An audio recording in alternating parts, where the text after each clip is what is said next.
il est possible que vous ayez déjà entendu ce son.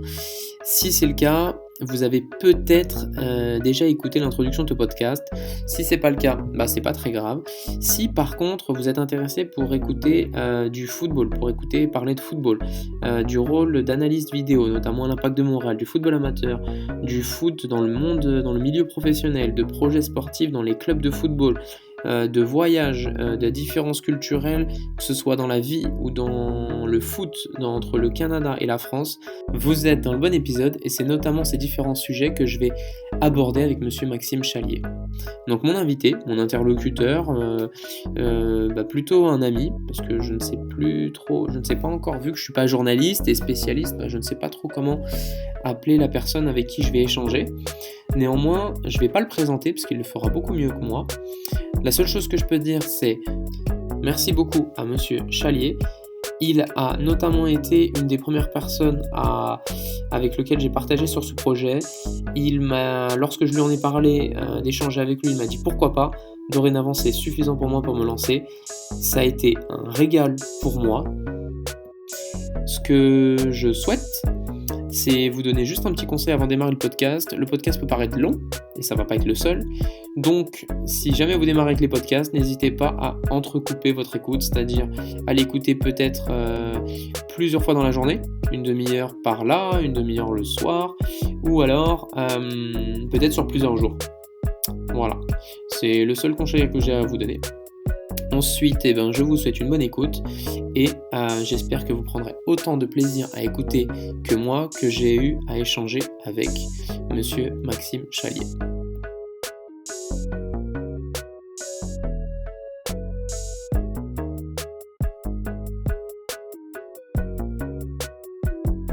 Dis-moi, combien de temps t'estimes ton temps? Bon, évidemment, il faut que ce soit du plaisir, comme tu le sais. Mais je sais pas. C'est juste que j'ai un rendez-vous au dentiste faut que je vérifie, mais je crois que c'est à 13h15. Donc j'ai quand même du temps, mais je te dirais jusqu'à 12h30, 12h45. Donc environ 1h15. Ok, parce que comme tu sais comment je suis bavard, mais c'est surtout parce que le temps a une limite et du style, au moins je sais quand est-ce qu'on s'approche de la fin, tu sais, pour la gestion du temps, tu vois. Ouais. C'était plus pour ça. Toi, à l'heure parisienne, je sais pas, ça ferait environ vers 18h30, 45. Ouais, à peu près. Parfait. Ouais. De toute manière, je peux te dire à un moment donné, il faut couper ou... Bien sûr. Non, mais je t'avoue que déjà, comme je l'ai dit dans le document, je pourrais faire des montages. Je sais pas encore, ça va, comme tu le sais, c'est la première fois où... je l'ai déjà fait, comme je t'ai dit, bref, c'est la première fois où je vais vraiment éventuellement faire des montages et tout ça, puis on verra. Okay. Mais effectivement, s'il y a nécessité de faire une pause ou... même si je sais qu'on a déjà eu des longues discussions d'1 heure, 1h15, 1h30 des fois. Bref. Là, je vais répéter des trucs que... Non, je sais pas ce que tu vas demander, mais sûrement des trucs que tu sais déjà. Ouais, c'est possible. Premier truc qui m'intéresse, même si on se connaît plus ou moins bien, j'avoue que je serais curieux de savoir comment tu te présenterais.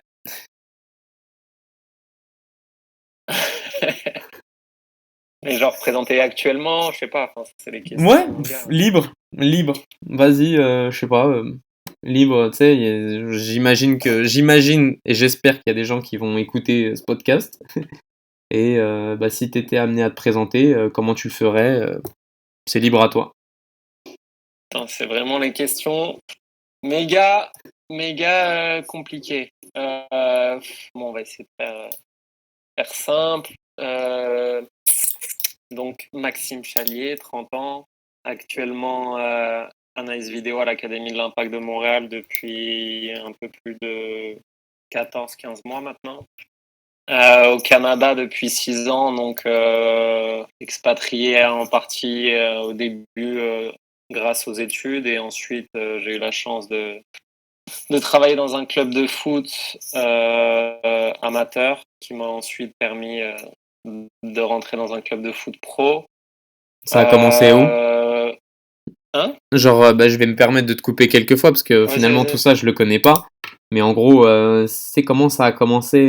Tu sais, t'as dit club amateur. j'ai commencé. Non, bah, c'est ça. Je fais mes études en échange à l'université d'Ottawa, donc je finis mon master. Je passe un an en échange là-bas et puis durant l'année, il faut remplir il faut faire un stage dans une structure sportive, une quarantaine d'heures. Donc moi, je contacte tous les clubs de la région d'Ottawa, que ce soit côté Ontario ou côté Québec. Et le premier qui me répond, c'est un club de Gatineau, l'association de soccer de Hull.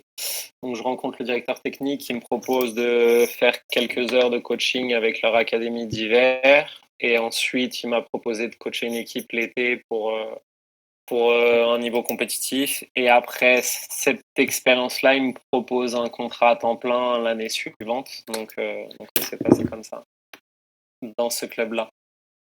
OK, parfait, cool, merci. Donc mais on s'entend que c'était pas ta première expérience d'éducateur, c'était pas ta première expérience Ah d'entraîneur? oui, non, non.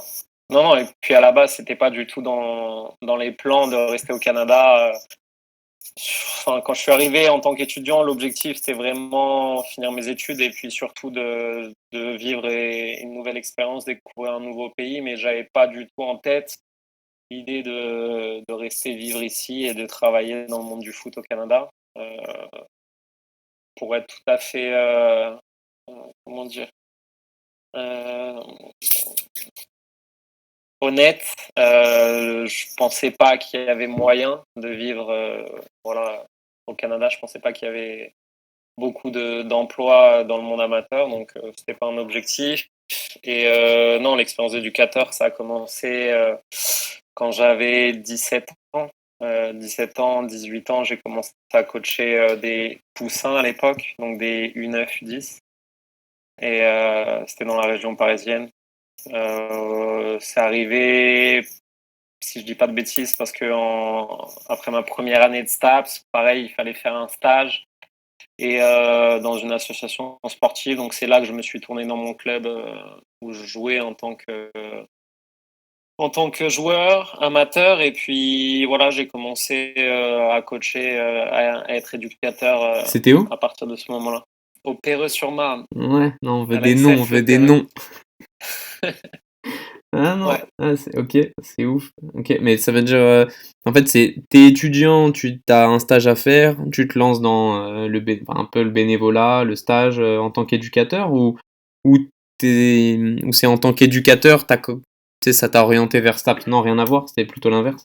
Non, non, non, c'était plutôt l'inverse. J'ai d'abord fait la démarche pour entrer en STAPS, qui à la base était une année pour essayer de rentrer dans une école de kiné. Donc c'était pas forcément pareil l'objectif de passer des diplômes dans la voie sportive. Moi là-bas je voulais être kiné sportif, donc je voulais faire une école de kinésithérapie et c'était une passerelle possible de faire une année de STAPS pour ensuite rentrer dans une école de kiné.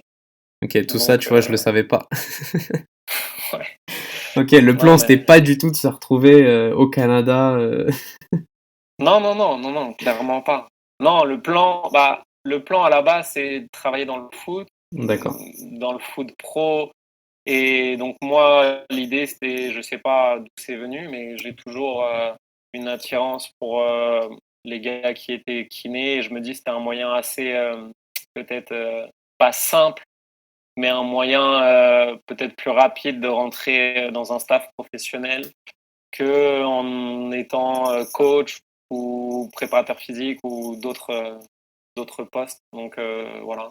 À la base, c'était ça l'objectif, mais ça a vite changé. Et du coup, vas-y, tant qu'on en parlait, parce que moi ça m'intéresse aussi, parce que j'ai été côtoyé, enfin j'ai été confronté un peu à la même situation. T'arrives au Canada, tu pensais pas que c'était possible. Finalement, c'était un plan qui devait durer sur un court terme. Euh, Plus concrètement, hein, c'est quoi un peu, tu sais, quelles sont comment dire, les étapes qui sont arrivées, qui puissent te permettre de dire, ok, non, ben là, je peux faire un projet perso à plus long terme, et puis finalement me dire, ok, finalement, ça fait quand même 5 6 ans que je suis là. Bah, à vrai dire, c'est c'est avec la rencontre des personnes qui étaient en place dans le club où j'ai coaché à Gatineau, qui m'ont, voilà, ça m'a ouvert un peu l'esprit en me disant, bah, c'est possible de vivre du football concrètement en étant à l'étranger, ce qui pour moi était aussi très important. J'avais pas forcément envie de rentrer en France après mon année d'études à Ottawa. Donc j'étais possiblement encore amené à voyager dans d'autres pays. J'avais sûrement envie de découvrir d'autres choses, mais l'opportunité, on va dire, qui s'est présentée à moi et le fait de ne pas vouloir continuer à être éducateur en France ou à revenir en France pour faire d'autres études, bah, c'était une opportunité que j'ai tout de suite.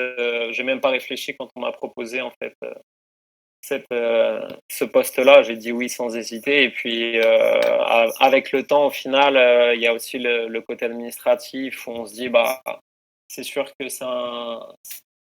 on se met à aimer la vie au Canada, donc on commence à faire des démarches administratives pour aussi pouvoir rester travailler. Et puis donc ça c'est les deux côtés. L'autre côté, c'est sûr que vivre du football, c'était entre guillemets pour moi mon premier travail à temps plein dans la vie active. J'ai toujours fait plein de petits jobs, mais celui-là, c'était vraiment concrètement la première fois que je faisais ça après mes études. Euh, donc, euh, donc au final, c'est ça, c'est que je me retrouve à travailler dans un domaine qui est ma passion. Je fais ce que j'aime tous les jours, je suis payé correctement et puis j'aime beaucoup la vie au Canada. Donc c'est pour ça que les années passent et puis au final, on se sent de mieux en mieux ici. Vas-y, j'avoue, bah, même si moi je sais un peu en quoi ça consiste parce qu'on a été amené à travailler ensemble, mais je pense que c'est loin d'être le cas pour pour d'autres personnes. Comment toi tu décrirais un peu cette expérience et puis à quoi ressemblait bah, ton emploi du temps, à quoi je sais que notamment tu as travaillé avec le même club mais sous deux rôles un peu différents, hein, en tant que Mm. pour intervenir l'été, une grosse saison là-bas, et puis il y en a un deuxième, c'est plus en tant qu'employé à l'année. Euh, je sais pas, ouais, si tu devais un peu présenter durant, bah, je crois que c'est 3 ans, je crois que tu as fait 4 ans, bah, les missions sur lesquelles tu es intervenu, Ouais, les saisons que tu as un peu bah vécues. ouais. Oui, non, mon titre exact, c'était directeur technique adjoint et j'étais en charge aussi du côté commandite. Donc ça, c'était un extra en plus. Ma responsabilité, c'était la catégorie U12. Comme on Donc dit, ça, c'était pendant la sponsor, c'est ça, hein, ouais, ouais, ok. sponsoring, essayer de trouver des entreprises, des gens prêts à donner un petit peu d'argent pour aider le club aussi en échange de la publicité, que ce soit sur les maillots, sur le site internet ou autre moyen. Là, c'est des missions Donc, annexes sur lesquelles tu es amené à intervenir. ouais, bah là, c'était vraiment, au final, c'était pas du tout mon domaine dans lequel j'étais formé ou ça, c'était pas quelque chose qui m'intéressait. C'est juste que le directeur technique m'avait demandé, OK, personne n'a jamais vraiment essayé de s'occuper de ce domaine-là. Donc, est-ce que toi, ça t'intéresserait? Donc, moi, j'ai dit oui, parce que voilà, je suis assez ouvert d'esprit et je pense que c'était une expérience intéressante. Mais c'est quand même beaucoup de travail, de démarche. Il faut envoyer beaucoup de mails, appeler des gens pour au final peu de réponses positives. Donc au final, c'est pas quelque chose que je referai parce que c'est pas vraiment pas mon domaine de prédilection où je me sens à l'aise, mais c'était une bonne expérience. Et oui, c'était un à côté, un surplus où j'avais un pourcentage.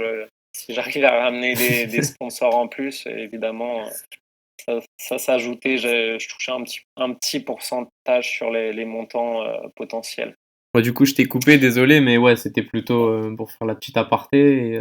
Et ouais, Mm. tout ce rôle alors, au niveau foot. Non, mais donc c'est ça, les grandes responsabilités de mon poste, c'était d'avoir, donc, durant la saison été, la grosse saison au Canada, c'est d'être coach, éducateur d'une équipe compétitive Donc ça prend quand même beaucoup de temps parce que c'est 2 à 3 entraînements semaine plus un match le week-end. Ensuite, j'avais moi la responsabilité du secteur U12, donc qui est l'équivalent d'un petit club en France parce que j'avais sous la responsabilité une dizaine d'équipes de U12 garçons et 6 à 8 équipes filles, donc environ une vingtaine d'équipes, ce qui équivaut à plus ou moins 300-400 joueurs, avec tous les coachs y compris. Donc ça, c'est comme si on était directeur technique d'un petit club ou d'un club normal en France, entre guillemets. Donc ça, c'est on va dire, du tous les jours, de la gestion de suivi d'entraînement, de match, suivi avec les entraîneurs, s'il y a des problématiques avec les parents, suivi au niveau des joueurs à travers les équipes pour monter des joueurs qui méritaient de jouer avec les équipes des divisions supérieures. Donc ça, c'est un suivi vraiment journalier durant toute la saison été. Parce que faut le dire, Tous à les ce soirs, moment-là, on est sur le terrain. on est dans un contexte où l'été, c'est ça, c'est à peu près entre 1900 et 2000 membres durant l'été dans un même club. Ouais. Alors que toi, Ouais, voilà, c'est ça. c'est important de Ouais. le dire. Mm. C'est que c'est une petite partie dans le club, mais quand un club fait 2100 membres, c'est sûr qu'on se remet tout de suite dans la grandeur du Canada, quoi. On se dit, c'est quelque chose quand on vient de France qui nous semble vraiment complètement exceptionnel. Mais au final, ici, c'est normal d'avoir des clubs avec autant de membres. Donc c'est ça, pour revenir après sur mes journées de travail, on va dire que l'été était très chargé parce que en plus de ces deux missions-là, d'éducateur, de superviseur, il y avait aussi la partie stage, donc les camps d'été de fin juin à fin août, donc sur 2 mois, où là c'est quasiment un poste à temps plein tous les jours de la semaine, du lundi au vendredi, où s'il faut animer des camps de soccer. Donc ça, c'est une grosse demande d'énergie aussi. Et ça finit par se transformer sur des semaines avec beaucoup d'heures de travail. Donc on peut avoir des journées où on fait le camp de 7h30 jusqu'à 16h. On a un entraînement de 17h à 18h30 et de 18h30 à 20h, on se retrouve à superviser un match ou un entraînement U12, donc ça fait des longues journées et en plus de ça les week-ends où il faut faire les matchs avec notre équipe compétitive. Donc ça c'est on va dire la grosse journée qui est quand même pas tous les jours, mais qui arrive assez souvent durant la période d'été. Et en contrepartie, bah, c'est certain que l'hiver, l'automne est un peu plus calme, où on se retrouve à faire beaucoup moins d'heures et on n'a plus d'équipes compétitives à coacher. On n'a que des équipes, des entraînements à l'académie, donc qui sont en général 2 ou 3 sessions par semaine.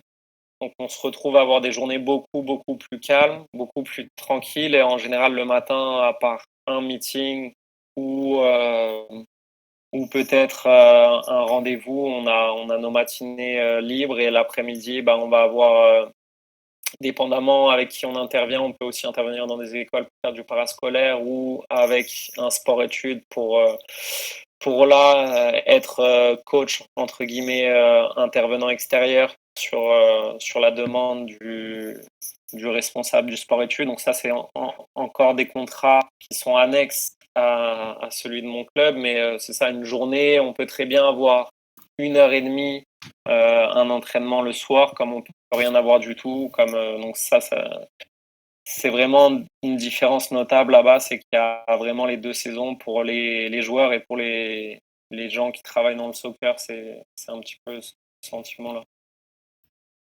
Merci. Et du coup, bon, j'avais envie de te poser plein de questions, je voulais pas te couper là, comme ça on a une bonne description un peu du rôle, même si bah effectivement c'est comment dire, on a survolé un peu plein de points, mais première question qui me vient en tête, Max,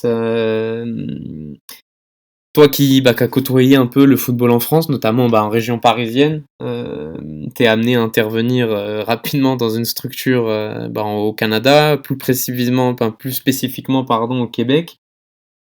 Quels sont en tant qu'éducateur, en tant qu'entraîneur, quelles sont les choses que tu relèves, s'il y avait des comparaisons à faire, ou même pas enfin, pas forcément des comparaisons, mais éventuellement des spécificités du football nord-américain, ou quelles sont les choses comment ton regard évolue par rapport à, c'est ça, toi en tant qu'entraîneur, en tant qu'éducateur?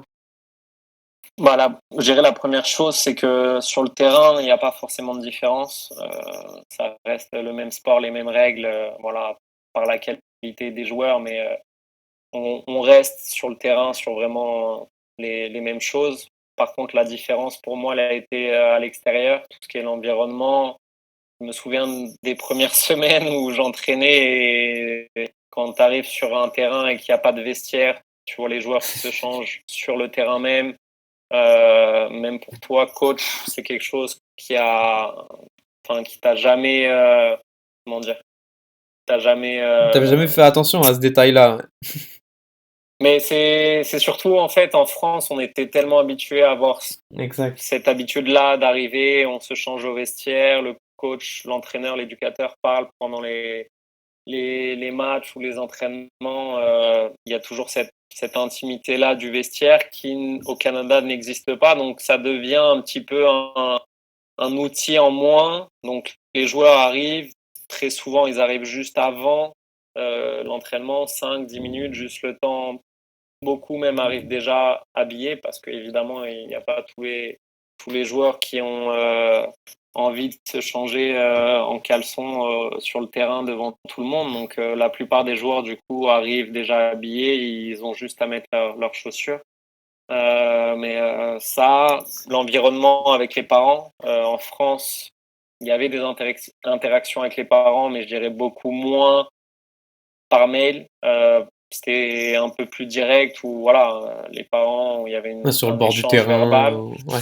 Alors qu'ici, voilà, j'ai dû créer une adresse mail qui, voilà, j'étais pas du tout habitué à avoir tous les jours des dizaines de mails de parents à répondre, etc. Et ça, c'était quelque chose de différent aussi. Mais sinon en termes de, ça reste les mêmes missions, essayer de développer des jeunes, à les faire progresser dans tous les domaines du jeu. Donc après, voilà, c'est sûr qu'on doit s'adapter à, à la particularité au Canada de jouer seulement l'été, au fait que c'est des jeunes en général qui font d'autres sports à côté. C'est pas forcément, ce n'est pas le sport numéro un en termes de, comment dire, popularité dans la population en général, même si ça reste l'un des sports les plus pratiqués, mais c'est plus un loisir que un sport qui peut t'amener à être professionnel ou à changer ta vie comme ça peut l'être en France. Beaucoup de jeunes jouent au foot pour être pro, mais il y a aussi l'objectif de changer de vie grâce à ça. Donc je dirais c'est ça, c'était plus côtoyer des jeunes qui viennent pour juste s'amuser plus que se dire ok, moi mon objectif c'est d'être joueur pro. C'est ça la finalité. Je dirais s'il y a une grosse comparaison à faire. Qu'en France, tous les petits qui viennent jouer, ils te disent tous moi je veux être joueur professionnel, je veux être le futur Zidane, je sais pas, n'importe quoi. Alors qu'ici, il y a beaucoup de jeunes qui ne connaissent même pas certains joueurs professionnels, donc qui regardent même pas des matchs à la télé. Donc c'est ça la différence. Du coup, dans ce contexte-là, comment toi, parce que c'est surtout ça le focus que je vais mettre, c'est surtout la façon dont, étant donné que tu as eu un parcours scolaire pour devenir, pour intervenir dans le sport, ton objectif c'est dans le foot. Petit à petit, on se rapprochera un peu de ta situation actuelle, mais comment dans ce contexte-là, toi ton truc c'est le foot, t'as notamment dans le cadre de tes études, t'es parti à l'étranger dans différents pays, t'arrives au Canada et tu veux quand même, on sait que c'est pas le premier pays de foot, le pays du soccer. Comment tu progresses? Euh, Comment tu continues d'évoluer? Quelles sont les compétences que tu développes dans cet environnement-là? C'est certain qu'à côté de ça, moi ma progression, on va dire, je l'ai comment dire, je l'ai eu sur le terrain à proprement parler, ou en essayant des exercices, en regardant un petit peu ce qui se fait à droite à gauche, mais on va dire que la chance que j'ai eue, c'est que j'ai eu beaucoup de liberté avec différents publics pour pouvoir essayer différentes méthodes, essayer, voilà, un petit peu ouvrir différents champs d'entraînement. N'hésite pas à rentrer dans Et les donc, détails là, hein. N'hésite pas à nous dire, j'avoue, moi, bah, oui, surtout moi, ça m'intéresse parce que non, je pense pas qu'on en avait déjà non, mais discuté. l'idée, c'est que moi, quand je prends. Déjà, c'est la première fois que j'ai coaché une équipe à 11, c'est au Canada. Donc, Ok. avant ça, j'étais que dans, on va dire, tout ce qui était école de foot. Et donc, pour moi, c'était quelque chose de nouveau. J'étais dans la découverte, voilà, dans l'apprentissage. J'étais débutant, on va dire, en tant que coach. Donc, on est sans cesse en train de discuter avec des gens plus compétents ou avec plus d'expérience, que ce soit dans la structure où j'étais ou grâce aux réseaux sociaux ou sur Internet ou en allant voir. J'ai eu la chance de faire par exemple, la première année où je suis coach, il y a un club professionnel qui se crée à Ottawa. Et moi, je prends tout de suite comme démarche d'essayer de contacter le coach qui s'appelait Marc Dos Santos à l'époque, pour, si possible, venir une semaine observer leurs entraînements et un match. Et donc, le coach m'a tout de suite dit oui. Eux, c'était leur première année, donc c'était une nouvelle équipe qui se créait, qui jouait dans la seconde division américaine, l'USL. Et pour moi, On ça a parle été du un Fury moyen. d'Ottawa là, c'est ça? Ouais, Ok, Ottawa ouais. Fury. Pour moi, ça a été un moyen d'échanger, de voir comment lui travaillait, de voir un petit peu le niveau du foot en Amérique du Nord. Donc, c'était mon premier. Je pense que celui-là, ouais, c'était ma première expérience avec le monde professionnel. J'avais jamais. Enfin, au Canada, hein. J'avais jamais vu un match ou un entraînement, que ce soit de l'Impact de Montréal, Toronto ou Vancouver. Ouais. Donc ça, c'était le genre d'expérience que moi, je recherchais à chaque fois, essayer d'aller voir l'Académie de l'Impact de Montréal, d'aller voir Toronto FC, d'aller au Standard de Liège. Ce sont des expériences que j'ai pu avoir grâce à soit des contacts, soit simplement une démarche toute bête d'aller demander, d'envoyer un mail.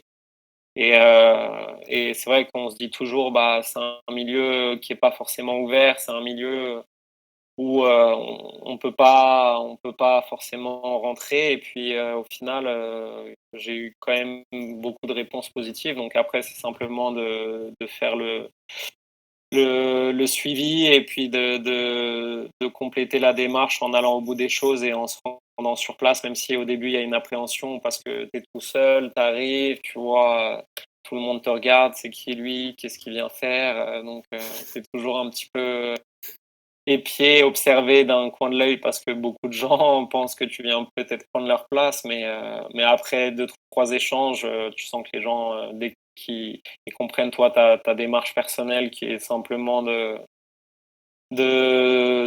voir comment ils travaillent, Et du coup, ça l'échange m'intéresse là. est beaucoup plus simple.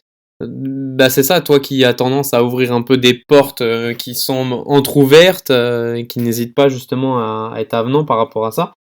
Euh, Tu trouves que c'est facile d'échanger, que dans le milieu, Oui, que ça partage quand même? Ouais. ouais, non, bah après, je pense que comme tout le monde, moi, je me faisais une idée où je sais pas si c'est l'être humain qui est comme ça, mais on se dit toujours: «Ah, ça c'est impossible, ça c'est trop compliqué, je suis pas assez bon pour ci, pour ça». Donc on se fixe peut-être des barrières tout seul, on se ferme justement des portes tout seul, alors qu'il suffit juste de se faire un peu mal et bah, de prendre sur soi, et de pas avoir peur au final, parce qu'il y a rien à perdre. On n'a rien à perdre en allant demander à quelqu'un, que ce soit un responsable d'un club professionnel, un coach, un assistant. On n'a rien à perdre en lui demandant: «Excuse-moi, est-ce que c'est possible de venir voir un entraînement?» Bah, s'il dit oui, super. S'il dit non, la vie continue, c'est pas grave. Donc et puis en général, les gens, en tout cas en Amérique du Nord, maintenant aussi que je suis dans un club professionnel, moi je me rends compte qu'il y a quand même une ouverture d'esprit qu'il n'y avait pas forcément en France. Pour avoir été aussi l'année dernière en formation pendant une semaine, on est à l'Olympique Lyonnais avec les analyses vidéo. C'est sûr que le fait d'avoir un logo d'un club pro, ça aide. Je pense que si j'étais venu avec le logo de mon club amateur l'année passée, bah, à Lyon, peut-être que moins de gens auraient été ouverts avec moi et beaucoup de gens m'auraient pas calculé. Donc, c'est peut-être, ça dépend de beaucoup de choses, des circonstances, du pays, des contacts, parce que c'est aussi ça, qui t'envoie, qui te donne le numéro, voilà, il y a un petit peu plein de choses à prendre en considération, mais je dirais que oui, ça reste quand même possible d'échanger avec des gens qui sont ouverts. Il y a des gens qui vont montrer il y a pas possibilité, mais il y en a d'autres, peu importe dans quel pays ils sont et à quel niveau ils travaillent. Je pense qu'il y a toujours moyen d'échanger, de contacter ces gens-là. Ouais, du coup, on va y revenir après par rapport à ton intervention stage à NES Vidéo à Lyon. C'est sûr que forcément, bah, ça m'intéresse. Mais pour rester encore un petit peu dans ce que tu avais dit par rapport à tout ce que tu as mis en place, c'est ça, durant les 4 années, bah surtout 4, non plus même, je dois dire des bêtises, mais Non, euh, 4 ans, c'est ça, ouais. ouais. Vas-y, comment ça se passe? Même, Qu'est-ce que tu mets en place en tant que, bah, c'est ça, en tant que coach, en tant qu'entraîneur d'une équipe à 11, bah, sur les 4 saisons? Qu'est-ce que tu mets en place en tant que bah, responsable U12? Parce que si je dis pas de bêtises, ouais, c'est ça. Filles, garçons, plus de 400, c'est ça, environ 400 joueurs. mm, Je sais pas, dans les deux structures différentes, qu'est-ce que tu es amené à mettre en place? Est-ce que ça correspond, je sais pas, comment dire, à la philosophie du club un peu? Comment ça s'imprègne un peu? Comment ça s'imbrique un peu dans la philosophie du club? Et toi, en tant qu'éducateur, comment tu progresses et comment bah, quelles sont, c'est ça, tes initiatives et qu'est-ce que tu mets en place moi, beaucoup de questions. Je te dirais pour commencer en tant que coach, sur les 3 ans et demi, bah, j'ai eu la chance de coacher des équipes au plus haut niveau compétitif au Québec, donc en triple A, avec toujours l'objectif en général du maintien, parce on avait des effectifs qui venaient juste de monter dans la division supérieure et on avait bah, souvent affaire à des meilleures équipes que nous. Donc ça, la première difficulté, ça a été de rester toujours, comment dire, solide et de pas lâcher parce que c'est des saisons assez longues de 24 ou peut-être 28 matchs, je m'en souviens plus. Et on se rend pas compte quand on commence ce genre de saison pour la première fois, mais C'est tous long. les matchs, tous les points comptent et c'est très long. Ouais. C'est très long. Ouais, c'est ça, Beaucoup de c'est matchs à Montréal, beaucoup de matchs à Québec. Ouais. Donc c'est beaucoup de déplacements. Les jeunes sortent en général aussi de sport-études, donc ils sont entraînés toute l'année, donc enfin, il y a beaucoup de choses à prendre en compte, mais au final, moi, ma progression, elle s'est faite aussi grâce et en partie avec les joueurs. C'est aussi les joueurs, leurs réponses sur le terrain qui font progresser. Est-ce qu'un exercice fonctionne ou pas bah, dépendamment du niveau des joueurs, tu vas avoir des réponses différentes, mais je dirais que j'ai essayé beaucoup de choses. Au début, je cherchais beaucoup d'exercices, que ce soit dans des livres, sur Internet. J'essayais de trouver des choses avec lesquelles j'étais plus ou moins à l'aise.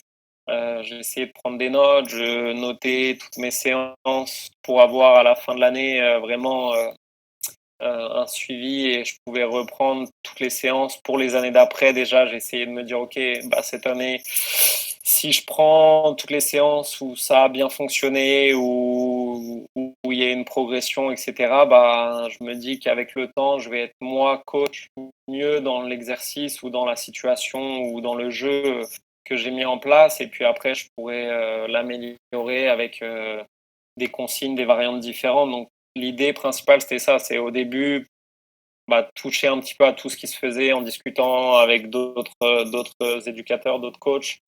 Est-ce que tu as essayé cet exercice-là, sur ce thème-là, etc. Aussi, pour lier ça avec le club dans lequel j'étais, donc qui a changé de nom, mais actuellement qui s'appelle le FC Gatineau, le directeur technique avait mis une politique technique en place qui était que tous les joueurs aient du temps de jeu, donc ça c'était la priorité, mais voilà, d'essayer de faire progresser les joueurs avec le ballon, de proposer des choses simples, mais voilà, on va dire que moi la période où je suis arrivé, je m'en souviens parce que la première formation que je fais à Soccer Québec, ça s'appelait le kick, ça s'arrête maintenant. Donc le kick, c'est dégager des longs ballons devant. Et je sais que nous, dans notre club, on essayait, c'est un petit peu, comment dire, ce que tout le monde veut mettre en place, mais c'est de dire de ressortir de derrière court, d'avoir la maîtrise du ballon, d'imposer son jeu à l'adversaire. C'était l'idée Après, le mettre en place, c'est beaucoup plus compliqué, mais voilà, c'est parce que pour revenir à la question de départ, par rapport à cette politique-là, moi j'étais complètement d'accord avec ce que le directeur technique voulait mettre en place d'un point de vue sportif. Et le responsable du 2A, qui était Silver Castagna à l'époque, si je dis pas de bêtises, qui lui aussi avait un petit peu la même vision du foot que moi. Et donc voilà, principalement sur les trois saisons et demie que j'ai coaché des équipes compétitives, moi je pense avoir évolué en tant que coach et ça restait un apprentissage constant, peu importe les publics. Je suis passé de 16, 15, des U16, U17 à des U13, donc c'est quand même une grosse différence. C'était des joueurs qui découvraient le foot à 11. Et c'est sûr que les exercices ou les séances que j'ai pu mettre en place avec un public plus vieux, là, il faut se remettre en question et se dire, OK, là, on descend de 4 ans, c'est des jeunes qui vont découvrir ce que c'est de jouer à 11 sur grand terrain, il y a des grandes différences athlétiques, donc voilà, c'est aussi une remise en question personnelle tous les jours d'être entraîneur. Tous les jours, tous les jours, chaque séance, quand même, il faut être capable de répondre aux attentes de 18, 20 garçons qui viennent à l'entraînement, donc c'est pas simple. Et après, parce que je repense à la question de départ. Ouais, non, elle était large, il y a Donc, pas de problème, mais forcément, il y a plein de choses. Là, comme ça, brièvement, parce que je trouve extrêmement intéressant, c'est un peu le but aussi de faire ce podcast, c'est notamment le foot, mais aussi le foot à travers le voyage. Est-ce que, avec ce que tu as vu et vécu en France, est-ce qu'il y avait des choses qui ne se faisaient absolument pas au Canada, au Québec? Est-ce qu'il y a des trucs justement que tu dis, ok, ça c'est vraiment propre au Canada, au Québec, et puis je pourrais probablement pas l'adapter en France? oui, il y en a. Là, ça me vient pas en tête tout de suite à l'esprit, mais Tu te rappelles l'avoir vécu en tout cas. oui, oui, oui, il y a beaucoup de choses où par exemple, des joueurs qui sont dans plusieurs structures différentes, donc qui sont amenés à s'entraîner dans une académie privée, Ah ouais, au exact. Ouais. sport-études régional et à jouer dans un club. Donc, ils sont amenés sur Les une charges. Ouais. semaine à avoir, je vais pas dire des bêtises, mais entre 6 à 8 entraînements, plus qu'un joueur professionnel. Ouais, c'est Donc vrai. ça, c'est sûr que c'est quelque chose, moi, quand on est en France, un club, il joue en général que dans une structure, pas dans 2, 3 structures différentes. Et puis des joueurs qui jouent toute l'année, il n'y a pas de pause, donc encore une fois, c'est lié avec la charge d'entraînement, mais j'étais surpris en fait du nombre, c'est lié un petit peu avec ce que je viens de dire avant, du nombre d'heures passées sur les terrains. En France, nous, c'était complètement l'inverse. Les Ouais. jeunes, il passait peu d'heures sur le terrain et justement, il jouait un peu plus à l'école ou dans la rue. Ici, c'est beaucoup plus d'heures passées sur le terrain à avoir des entraînements avec une structure autour. Ouais, c'est finalement assez Euh, surprenant de se dire que pour un public U12, U13, t'es amené à prendre en considération la charge de travail dans le cadre de tes ouais, séances. C'est vrai. exact, exact. Surtout de voir des jeunes de cet âge-là qui sont fatigués, Ouais, qui exact. commencent à être Blessés, un manque, des blessures de ouais, fatigue, c'est vrai. exact. Et un manque pas de passion, mais un manque d'envie parce que déjà plus ou moins lassé par le sport. Ouais, Ça m'a surentraîné, marqué. exact. Ouais.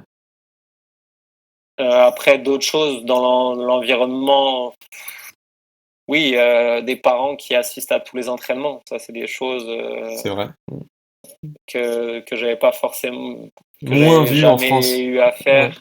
En France, avec un public jeune, oui, mais avec un public plus vieux, Ouais, c'est vrai. c'était rare. Moins le cas. Après, il y a l'environnement, les stades couverts. Ça, c'est quand même quelque chose qu'on a ici au Canada du fait de l'environnement et des saisons et de l'hiver rude. Donc, au début, quand tu fais un entraînement, tu fais un match, et même la première fois que tu rentres dans ce genre de structure de terrain couvert, que ce soit une bulle ou en dur, tu es quand même impressionné C'est et vrai, tu te dis, exact. ouais, c'est quand même Mm. très, très. Enfin, c'est une structure top. Et Des bonnes ouais, ça, conditions, hein, c'est exact. intéressant. Ouais, des très bonnes conditions. Quand tu sais qu'il fait moins 30 dehors et que tu peux t'entraîner sur un terrain à une température de 15-20 degrés, c'est exceptionnel. Exact. Bon, Donc voilà. ouais, non, ce qui m'intéresse aussi surtout, c'est où est-ce que tu en es maintenant et je suis curieux même si je sais que j'ai vécu un peu ça de très près à l'époque, mais je suis sûr que ça intéresserait d'autres personnes. Après ces 4 années, comment ça se passe? Comment, tu sais, la transition avec l'Impact de Montréal, comment ça arrive et puis comment t'es amené maintenant à occuper cette nouvelle casquette, de ce que j'ai compris, qui te va encore mieux qu'elle l'était avant. Comment ça se passe? Ouais. Donc, pour remettre dans le contexte, le club FC Gatineau, c'est un club partenaire de l'Académie de l'Impact de Ouais, Montréal. c'est Donc vrai. Ouais. depuis que moi je suis rentré dans le club, on a eu l'opportunité, nous, le staff technique, donc les directeurs techniques adjoints et même les coachs étaient invités à aller voir des entraînements de l'Académie, à échanger avec les coachs. Ça, de mémoire, tu y Donc allais quand ça, même assez c'est régulièrement déjà. Ouais, moi c'est quelque chose que, en général, avec le club, le directeur technique, il faisait en sorte qu'on y aille au moins 2 fois par saison, si je dis pas de bêtises. Mhm. Et moi, en plus, j'essayais d'y aller une troisième ou une quatrième fois tout seul pour justement parfaire ma formation personnelle. Donc, pour moi, c'était le club pro le plus proche de Gatineau, qui était à 2 heures de voiture. Et puis surtout, Faut quand à même le chaque fois dire. que j'y suis allé, Bien j'ai appris accueilli. beaucoup de choses et le Mm. fait, ouais, très bien accueilli et le fait d'échanger avec des personnes qui sont dans une structure pro, ça ouvre encore plus l'esprit et ça aide aussi à avoir peut-être une ambition. Donc, les premières fois que j'y suis allé, j'avoue que ça m'a donné envie de me dire, OK, moi, je veux être dans une structure comme ça.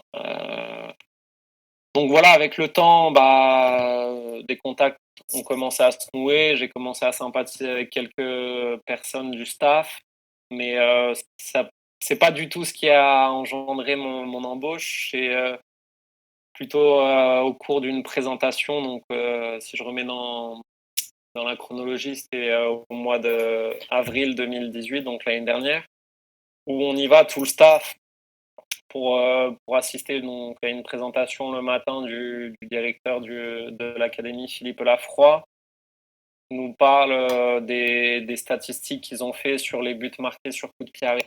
Et au cours de sa présentation, il nous dit là, on est en recherche d'analyse vidéo parce que le nôtre est parti, donc c'est ce rôle-là, c'est cette personne-là qui nous a aidé aussi à avoir ces statistiques-là et tout. Et donc, moi, c'est, je sais pas, la semaine qui suit, je me dis: «OK, pourquoi pas?» J'avais aussi, si encore je remets dans le contexte à cette période-là, j'avais déjà prévu depuis 6 mois de partir en voyage à l'étranger en septembre 2018. Donc j'avais déjà prévenu mon directeur de mon club à Gatineau que mon rôle s'arrêterait, que je partirais à cette période-là. Donc dans ma tête, j'étais déjà plus ou moins ailleurs. Et puis c'est arrivé ce moment-là, donc moi j'y ai réfléchi, je suis allé voir, la fiche de poste sur internet et au final je me dis: «Bah, écoute, j'ai rien à perdre, je vais envoyer ma candidature au directeur de l'académie, pour voir ce que ça donne» et puis, de toute manière, moi mon projet dans 4-5 mois, c'est de partir, en Amérique du Sud voyager, donc voilà, c'était vraiment.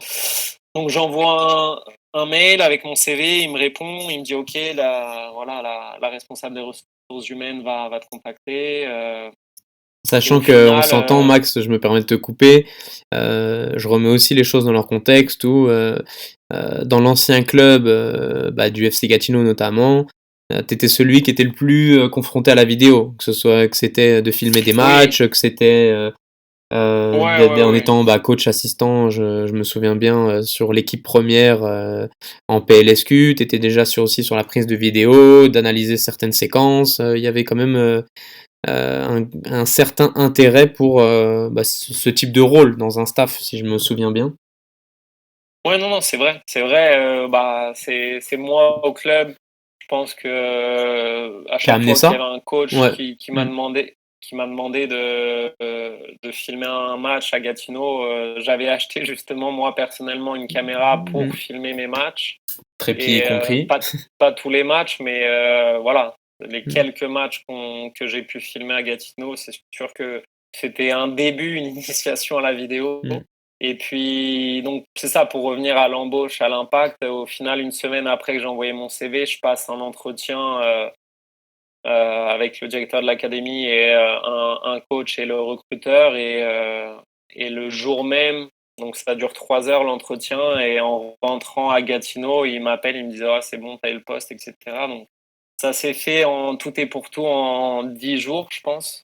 J'ai passé l'entretien un 25 ou 26 avril et le 4 mai, j'ai été embauché et j'ai commencé après un mois plus tard parce que j'avais, un préavis dans mon club. Mais ça s'est fait un petit peu sur une opportunité, encore une fois, un concours de circonstances qui, voilà, que réserve la vie. Et puis au final, comme j'ai dit tout à l'heure, voilà, j'ai pas pris un risque parce que j'avais pas forcément grand-chose à perdre. J'ai juste dit: «OK, je tente ma chance, j'envoie et puis ça passe, tant mieux. Si ça passe pas, et ben, je sais ce que je vais faire, dans 5 mois». Donc voilà, j'ai entre guillemets,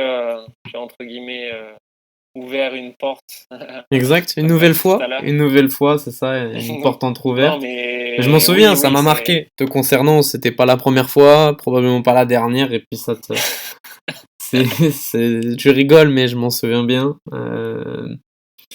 Bah vas-y, là ça me branche, je me souviens plus avoir posé les questions, je sais qu'on en a déjà beaucoup discuté, mais je me souviens pas avoir posé les questions comme ça.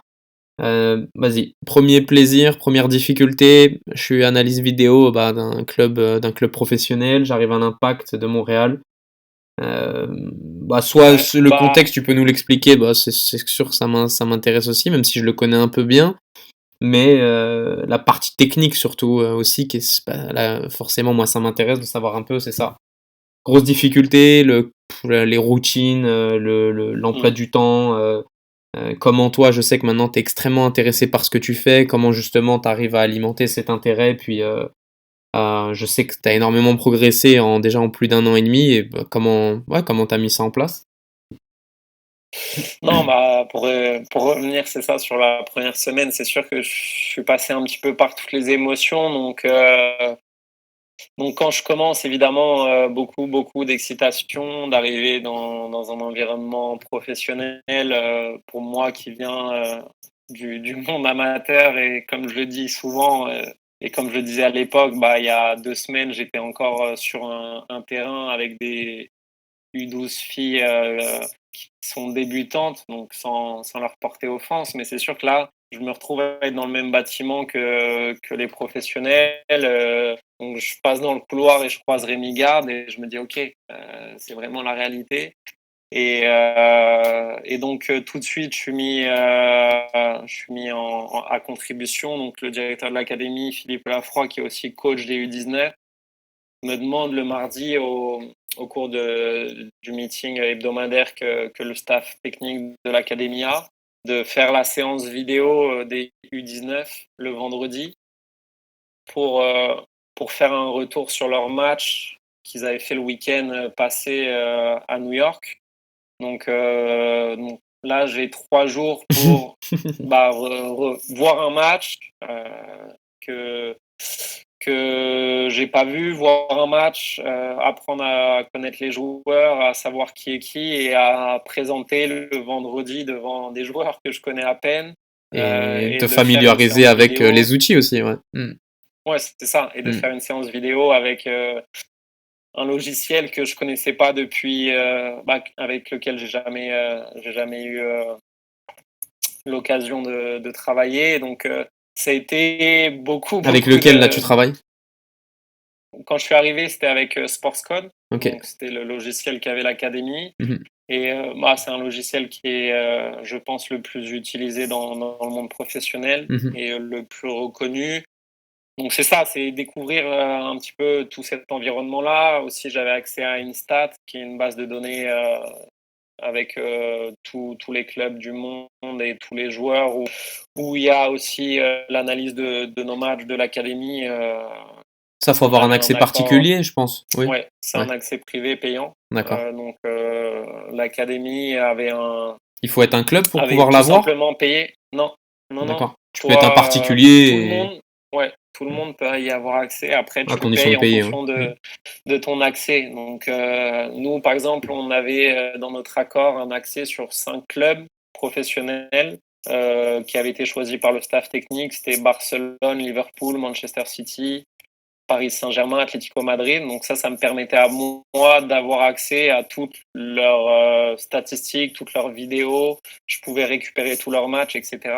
Donc c'est un outil incroyable où tu Pourquoi pas peux plus de clubs? passer des heures et des heures parce que c'est payant. D'accord, ok. Tu peux avoir accès Parfait. à toute une ligue, tu peux avoir accès à toute la base de données, mais chaque En partie plus, supplémentaire d'accord. est payante.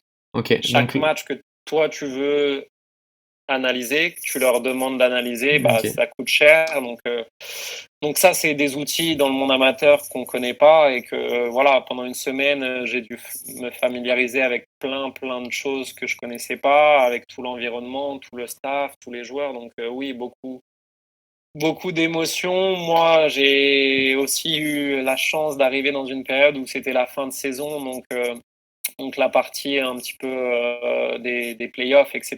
Et moi, j'avais demandé dans l'entretien si c'était possible de faire les déplacements avec les équipes, sachant que pour remettre dans le contexte, les équipes de l'Académie de l'Impact de Montréal jouent dans la Ligue nord-américaine avec toutes les académies MLS et les académies privées. Donc, ils se retrouvent à jouer 95% de leur temps aux États-Unis et à faire des longs déplacements. Donc moi, la semaine où je commence, le week-end suivant, il y a le déplacement à Philadelphie. Donc là, je suis comme un gosse de partir la veille. On fait le déplacement en bus dans des conditions que voilà, moi j'avais jamais connues. Tu arrives à l'hôtel la veille, tu as ta chambre, tu manges, tous les joueurs sont ensemble. Le lendemain, tu as les matchs qui s'enchaînent et puis tu rentres le soir même. Donc c'est moi tout ce que je recherchais, c'est-à-dire d'un côté voyager et voir un nouvel horizon, voir de nouveaux endroits, voir le football aussi aux États-Unis, et puis d'un autre côté voir un niveau de jeu qui était vraiment intéressant. C'est vrai que pour passer du plus haut niveau au Québec au plus haut niveau nord-américain, il y a quand même une grande différence. Donc au début, voilà, j'étais pas forcément le plus compétent pour le poste là. Et puis il faut se mettre rapidement au niveau des coachs, au niveau du staff. Faut tout de suite comprendre le vocabulaire utilisé. Il faut comprendre aussi les principes de jeu, toutes les situations.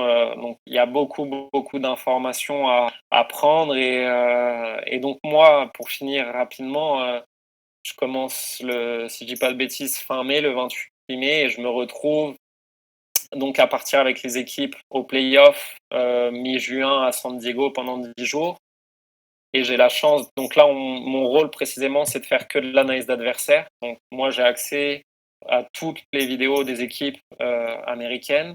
Et donc là, je me retrouve à faire l'analyse d'adversaires, ce que j'avais jamais fait auparavant. Et donc c'est quelque chose où, voilà, je pense que j'ai pris du plaisir parce que même si je dormais pas beaucoup, et ça reste que je regardais beaucoup de foot, et puis j'ai essayé de mettre le plus de mes compétences footballistiques pour aider les joueurs et le coach. Donc c'est ça, et au final on se retrouve à partir en demi-finale avec les U17. Donc on revoyage à Kansas City 2 semaines plus tard. Donc en un mois j'avais déjà fait quasiment 15-20 jours à voyager avec les jeunes. Et c'est sûr que j'étais pas je vais pas dire dans un rêve, mais j'étais comme un gosse, quoi. Donc c'était une période exceptionnelle. Et voilà, avec le temps, comme tu l'as dit, on se rend pas compte, mais tous les jours on rencontre des problématiques qui nous font progresser, on échange, et le fait de pouvoir être moi en tant qu'analyste vidéo avec différents coachs, parce que j'ai la chance d'être avec les 4 équipes pardon, de l'académie. Donc je peux prendre un petit peu ce que j'ai envie de chaque coach, je peux me servir de ça pour ensuite le réutiliser moi dans mon domaine de la vidéo. Et donc c'est ça, c'était pour moi aussi l'idée, c'était d'essayer d'être le plus utile possible sans trop me perdre. Donc, euh, donc voilà, un petit peu les débuts. Je vais le couper ce passage-là, Max. Combien de temps il te reste là?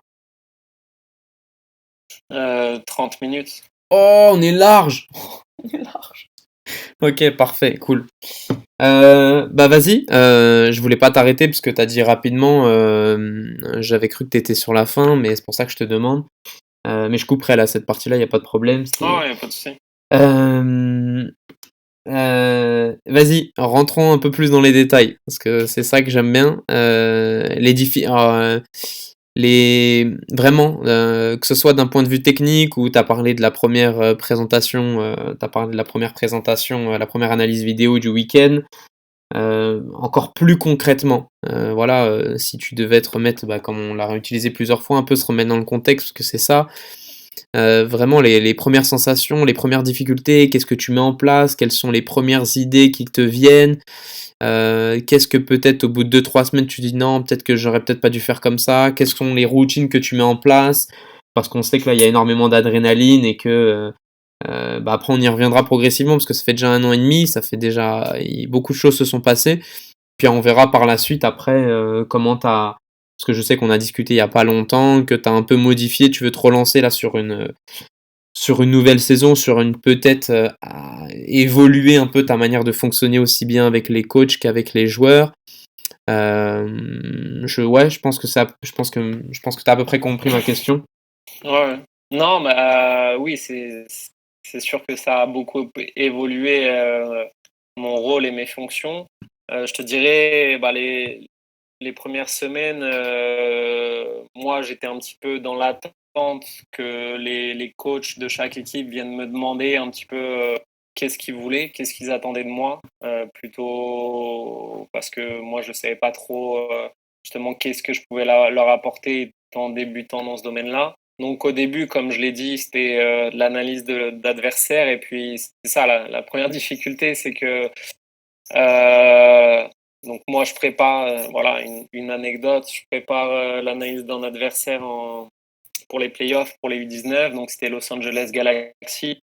Sauf que moi, je me sers des feuilles de match de championnat, je me sers d'un site de la MLS qui nous donne accès à plusieurs séquences et à plusieurs statistiques des équipes MLS. Donc c'est beaucoup de chiffres et beaucoup d'informations à traiter. Et donc, grâce à ça, j'arrive un petit peu à ressortir plus ou moins une tendance et des joueurs qui devraient jouer sur ce match-là. Sauf qu'au final, sur le match à proprement parler, donc les U19 jouent contre LA Galaxy et il se retrouve qu'il y ait 4 joueurs qui jouaient avec l'équipe réserve, donc l'USL de Los Angeles Galaxy. Mais moi, j'avais pas conscience de ça et j'avais pas pris l'information. Et sauf que ces 4 joueurs-là ont changé le match, évidemment. Et la manière dont cette équipe-là, Los Angeles Galaxy, jouait sans eux était complètement différente de la manière dans laquelle ils ont joué. Donc moi, j'ai présenté quelque chose aux joueurs, au staff, qui n'a pas du tout été ce qui s'est passé durant le match. Donc c'est sûr Du style, que c'est quoi? Le système, le circuit préférentiel et... ouais, le système, et puis c'était des joueurs, on va dire clés, parce que c'était des joueurs de la colonne vertébrale. Tu avais un gardien, un défenseur central, un milieu défensif, un ailier. Et donc c'est certain que moi, de mémoire comme ça, parce que ça remonte quand même assez longtemps, c'était une équipe qui ressortait beaucoup sur les côtés, alors que là, leur circuit préférentiel, c'était clairement l'axe avec le 6 qui était vraiment la plaque tournante. Et donc, nous, on avait décidé d'orienter à l'intérieur parce qu'on savait que leur force, c'était les côtés. Et au final, on s'est retrouvé à être en grand danger parce qu'on leur a ouvert l'intérieur assez facilement. Et c'était ce jour-là qui nous a fait très mal, ce 6-là. Donc, le plan de match n'a pas été le bon parce que mon observation n'avait pas été bonne. Mais ça, c'était au bout de 3 semaines. Et c'est sûr que quand tu finis le match et tu perds 4-0, bah, moi, c'est sûr que j'avais pris le poids de la défaite sur mes épaules, même si c'est aussi la responsabilité de tout le monde, bien sûr. Mais c'est sûr qu'après 3 semaines, tu te prends une grande claque dans la bouche et tu dis, ah ouais, là, c'est sûr que les attentes sont élevées et tu n'as pas le droit, entre guillemets, pas à l'erreur, mais il faut vraiment bien faire tes recherches, bien faire ton travail. Donc ça, c'était au début. Après, la saison suivante qui a commencé, 2018-2019. Mais du coup, attends, je te coupe. Comment tu réagis par rapport à ça? C'est-à-dire, vas-y, on est à 3 semaines, la semaine d'après, comment ça se passe? Est-ce que tu rectifies le tir? Est-ce que... En fait, j'ai la chance de tout de suite, on a un autre match. Donc, j'ai pu enchaîner. C'était pas un match, entre guillemets, déterminant comme si c'était une élimination. Donc, il y a eu d'autres matchs par la suite. Mais c'est sûr que le soir même, c'était pas bien. Mais voilà, comme j'ai dit, j'ai la chance après qu'il y ait eu d'autres matchs qui se sont enchaînés pour passer à autre chose. Mais ça a été ça a été une expérience malheureuse sur le moment qui a été très productive en termes d'apprentissage, entre guillemets. Donc voilà, comme on dit souvent, l'échec permet d'avancer. Donc ça, c'était un des gros échecs du départ.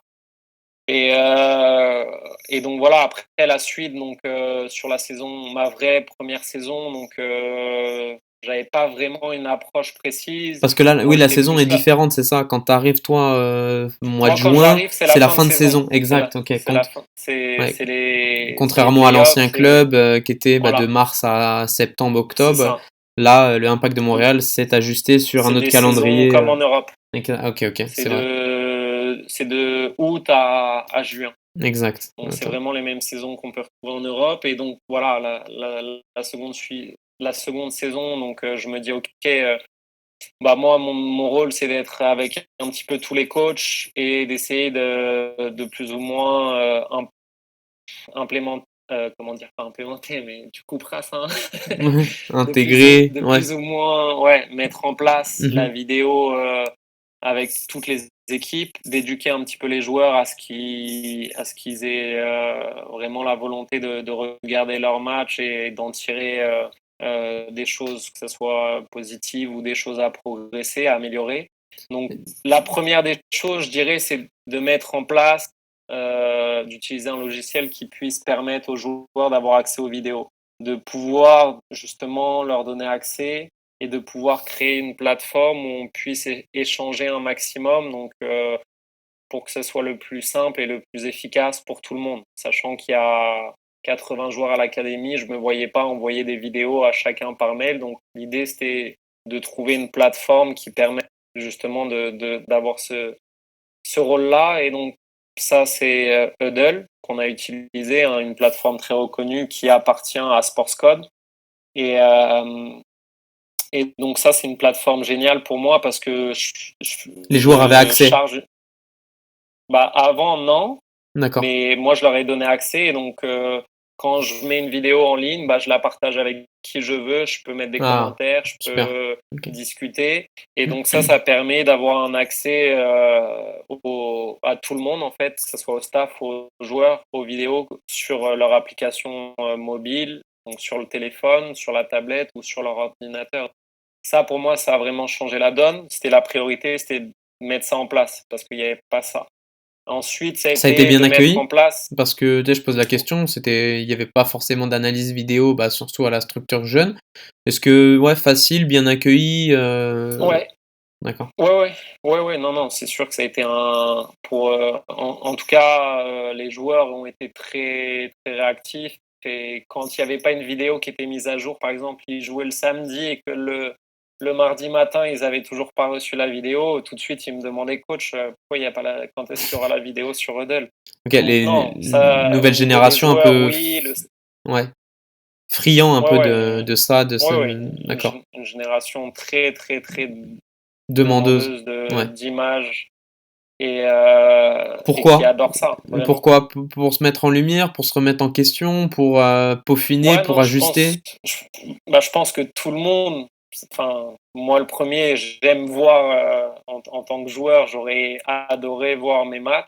Donc, pour s'évaluer, je pense que pour s'auto-évaluer, pour revoir peut-être une action ou un but, en général, ça c'est quelque chose qu'ils aiment, ou un dribble ou quelque chose qui les a marqués sur le match. Nous, justement, le staff, on essaye de les pousser à pas regarder que leurs highlights, entre guillemets.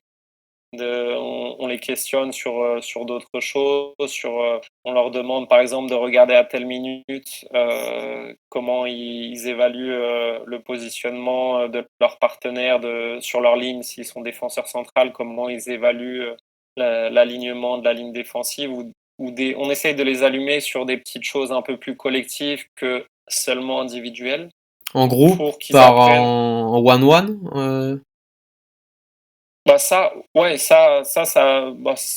le coach, collectivement, il peut l'adresser à tout le monde. Et puis moi, plus individuellement, oui. Plus individuellement. Quand, par exemple, donc là, je vais enchaîner sur donc la saison, pour faire bref, la saison 2018-2019. Donc, j'avais pas vraiment d'idée en tête. Moi, l'objectif, c'était d'aider un petit peu tous les coachs. Et j'étais un petit peu là en fonction des demandes de chaque entraîneur. Donc, il y a des coachs qui m'ont plus ou moins utilisé. Il y en a qui m'ont beaucoup utilisé parce qu'ils étaient très friands de vidéos. Donc, j'ai beaucoup plus travaillé avec certaines équipes que d'autres. Et à la fin de la saison, j'ai fait le constat. Je me suis dit, OK, la problématique, c'est que oui, je suis tout seul, mais la priorité, c'est pour moi de travailler en priorité avec les joueurs qui sont plus près de signer pro, donc les joueurs U19, et petit à petit de descendre. Donc l'année dernière, par exemple, j'avais travaillé beaucoup plus avec les U17 qu'avec les U19. Et pour moi, je me sentais pas forcément efficace, ou je me sentais pas avoir apporté quelque chose vraiment de plus aux joueurs, en me disant ok, à la fin de l'année, tel joueur a vu ça, tel joueur a appris ça, tel joueur a, je sais pas comment expliquer, mais je pense que j'ai pas apporté suffisamment, en tout cas, moi c'était mon constat, aux joueurs, que ce soit de manière individuelle ou collective, pour me dire que je veux travailler de la même manière la saison prochaine. Donc après, c'était une saison de découverte. Moi, j'étais débutant, je connaissais pas le championnat, je connaissais pas la structure, donc je me voyais mal dire ok, je veux faire ci, ça, sachant que j'avais zéro expérience dans le domaine. Tandis que là, à la fin de l'année, j'ai dit ok, non, moi, je pense qu'en étant tout seul, vaut mieux que je laisse le collectif au coach, sachant que je peux pas travailler avec toutes les équipes tout le temps. Donc, si je fais collectif, je dis au coach, bah, OK, une semaine, je suis avec les U19, la semaine d'après U17, la semaine d'après U15. Mais c'est-à-dire que pendant 2 semaines, je travaille pas du tout avec les U19 et donc j'ai aucun suivi sur la durée. Donc pour moi, il n'y a pas d'utilité. Donc cette saison, j'ai fait le choix de travailler moi de manière individuelle où je rencontre plus les joueurs sur des meetings individuels ou par petits groupes, que ce soit par ligne. Je prends par exemple tous les joueurs défensifs, les défenseurs U17, U19, et on discute de l'alignement, comme je parlais tout à l'heure, sur la gestion de la profondeur, du positionnement pour sortir de derrière, dépendamment des animations qu'on a à l'académie, etc.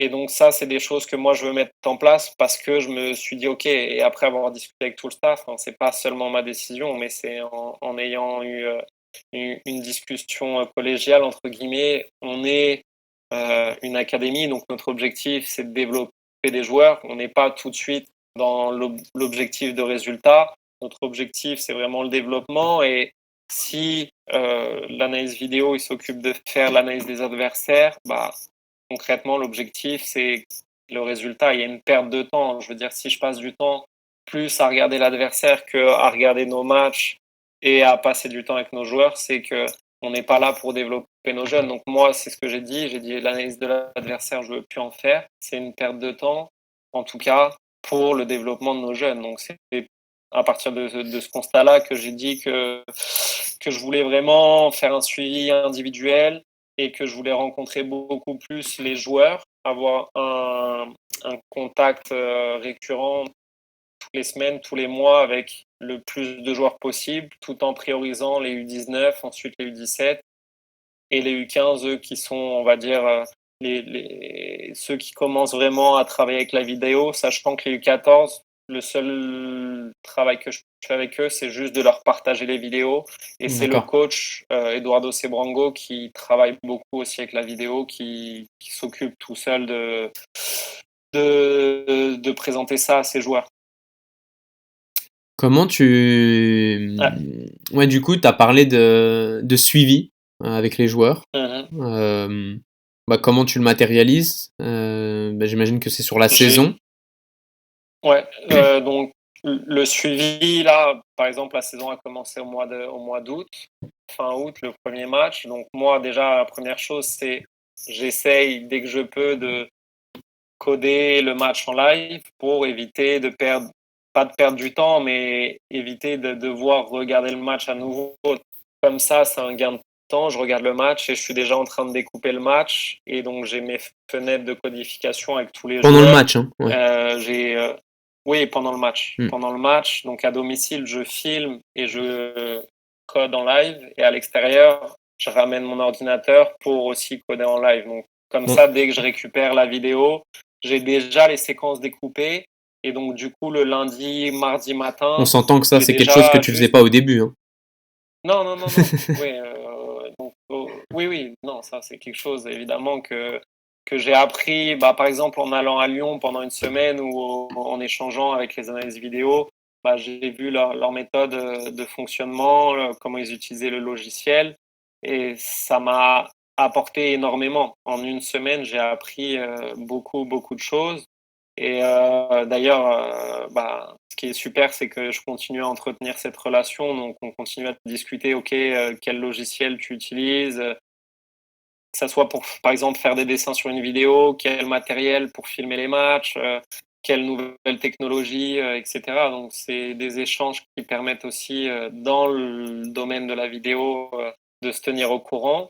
Mais voilà, pour revenir à la question de départ, c'est ça. J'ai créé tout simplement des fichiers individuels sur des dossiers individuels sur l'ordinateur et à chaque fois, chaque match, je découpe des séquences et ensuite je les range dans ces fichiers-là et dès que je rencontre un joueur, je récupère toutes les vidéos facilement.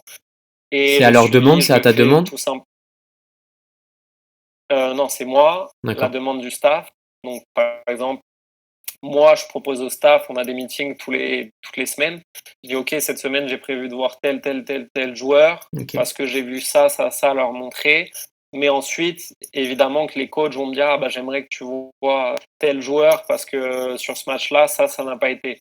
Donc oui, les coachs évidemment m'orientent sur des joueurs, mais moi, j'ai la chance et vraiment ça j'en suis conscient de dire que j'ai une pleine liberté de faire un petit peu que j'ai envie de faire.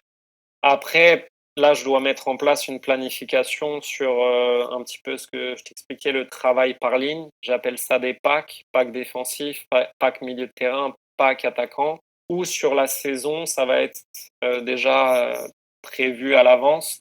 Bah, par exemple, au mois de novembre, je vois les milieux de terrain pour aborder, je sais pas, j'ai pas encore tout mis en place, mais, qu'est-ce que ah oui, bah, la prise d'information sur des choses comme ça. C'est ce que je dois finaliser là, mais ça prend beaucoup de temps de mettre en place un peu une planification vidéo, ce serait ça le titre. Donc, pour avoir justement un suivi sur l'année et de dire: «OK, eux ont vu ça, ça doit être maintenant acquis. Si ça l'est pas, ben, on peut faire le suivi». Donc c'est grâce à ça. Et on utilise aussi une plateforme qui s'appelle Exaduo. Donc là, c'est une grosse plateforme qui regroupe tous les domaines, que ce soit administratif, technique, médical, etc.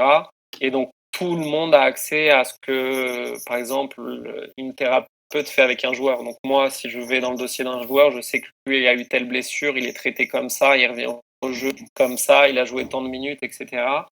Et donc, dans la partie vidéo, pareil, les coachs voient, OK, tel joueur, par exemple, a une séance vidéo avec Max sur son positionnement, sur son repli défensif, sur sa prise d'information. Et donc, ça permet d'avoir un suivi sur la durée pour savoir qu'est-ce qui a été adressé aux joueurs, si oui ou non il y a eu une progression et si oui ou non il faut pas s'en séparer, mais ça permet aussi de comment dire, de faire un suivi de performance des joueurs, de voir ceux qui progressent, de voir ceux qui sont performants, et cetera. Donc, encore une fois, c'est en plein développement, c'est tout nouveau, donc ça, je ne sais pas si ça va être plus fonctionnel. On fera le bilan à la fin de la saison. Mais jusqu'à maintenant, par exemple, si je remets, ça dans le court terme, là, la semaine dernière, j'ai rencontré 4 joueurs et c'est des échanges que j'avais pas l'année dernière parce que j'avais pas forcément le temps. Et c'est C'est-à-dire? des échanges que Ouais. moi je trouve beaucoup p de quoi, c'est-à-dire?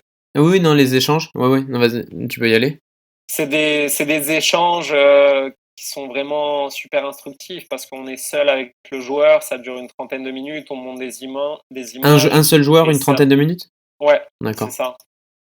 Donc si tu veux, moi, l'objectif que je me suis fixé cette année, c'est qu'il y ait, 3 meetings minimum comme ça avec les joueurs U19, 2 avec les U17, 1 avec les U15 et avec les Par semaine, U19 par mois?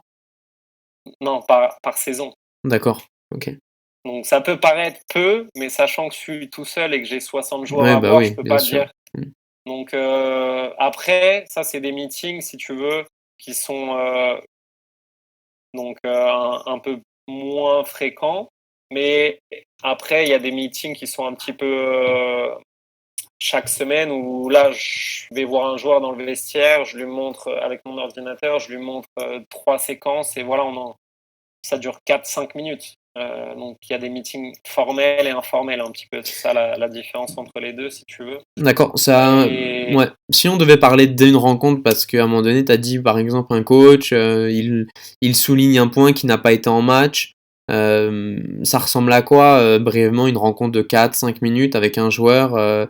Est-ce que c'est justement pour aborder justement tout ce qui n'a pas été pendant le match, ou depuis une semaine, ou c'est, ouais.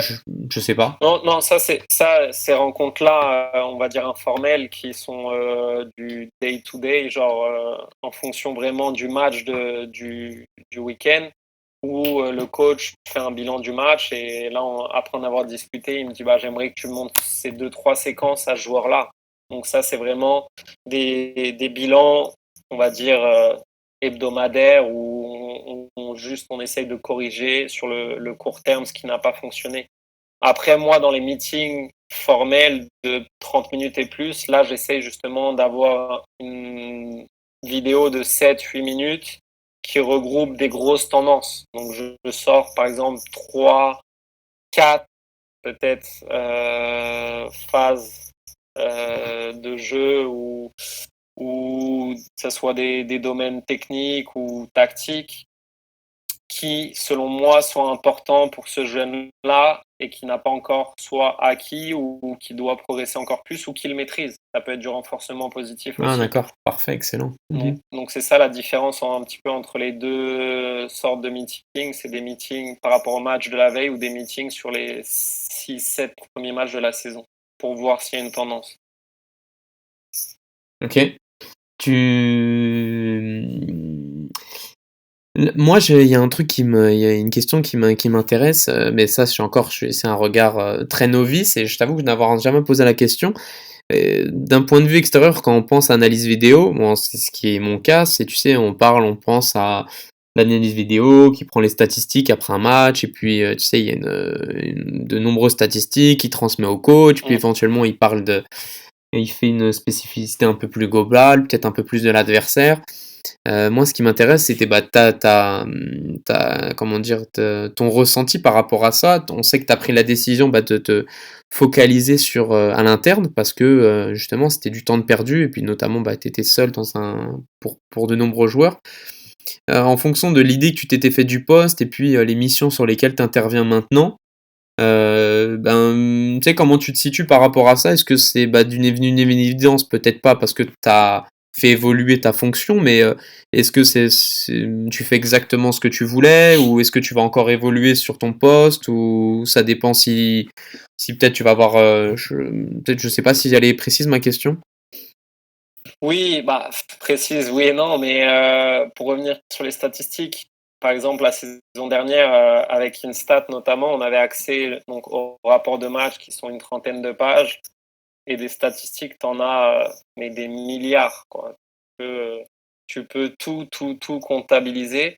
Donc, moi, la problématique, c'est OK, qu'est-ce que je fais avec ça? Qu'est-ce que je fais avec ces rapports? Ça met 1h30 à le lire, à ressortir qu'est-ce qui nous intéresse ou pas. Et à vrai dire, oui, je pense qu'il y a des statistiques très intéressantes comme d'autres qui ne veulent rien dire, mais les statistiques sans la vidéo, selon moi, ne sont pas viables. Je pense que, comme on le dit, on peut tout dire d'une statistique, voilà. Il n'y a pas de vérité, sachant que la vidéo ne ment pas. Une statistique, je ne vais pas dire qu'elle ment, mais il n'y a pas une Il y a une finalité. interprétation. Voilà, c'est une interprétation personnelle qui au final peut être complètement différente d'un coach à un autre. Donc pour les statistiques, si tu veux, par exemple, la saison dernière, avec le logiciel, parce que j'ai oublié de le dire, là, on n'est plus avec SportsCode, mais on a changé, on est avec MaxSport. Et donc, moi, pour jouer un petit peu avec cet outil-là, j'ai proposé au coach de prendre des statistiques en live et eux, leur mettre une tablette sur le banc de touche avec l'accès à ces statistiques-là. Donc, des statistiques très simples, mais qui étaient aussi faciles pour moi de prendre en live, comme les zones de récupération du ballon. C'est vraiment ça que je faisais référence. Ouais, donc toutes ces statistiques-là, le nombre de passes réussies après une récupération, ce genre-là. Et ça, encore une fois, oui, c'est intéressant. Mais comme j'ai peut-être pu le dire, mentionner tout à l'heure, c'est un objectif qui aurait pu être réalisable si j'étais seulement avec une équipe ou si on était plus à l'académie. Parce que ça demande beaucoup de travail. Mais oui, je pense que les statistiques peuvent amener un plus, surtout que les joueurs sont demandeurs. Moi, ils me demandent beaucoup, est-ce que je peux avoir accès à mes statistiques, mes ballons perdus, donc évidemment que ça serait un outil supplémentaire. Mais voilà, moi, le choix, c'est que je me dis, OK, j'ai accès à la vidéo, ça ment pas, je perds pas de temps à essayer d'interpréter telle ou telle statistique. Et au moins, je pense être le plus clair possible avec les joueurs grâce à la vidéo. C'est ça, je sais plus si j'ai répondu à la question. Ouais, c'est ça. Dis-moi, est-ce que j'ai le temps de poser encore une question? Ouais. Moi, ce qui m'intéresse beaucoup, et là, je sais que là, comment dire, t'es le public parfait pour y répondre. Ton avis m'intéresse énormément. Quand j'ai commencé à, c'est ça, être éducateur, entraîneur, euh, j'avais remarqué la différence qu'il y avait entre moi et de meilleurs entraîneurs ou de meilleurs éducateurs.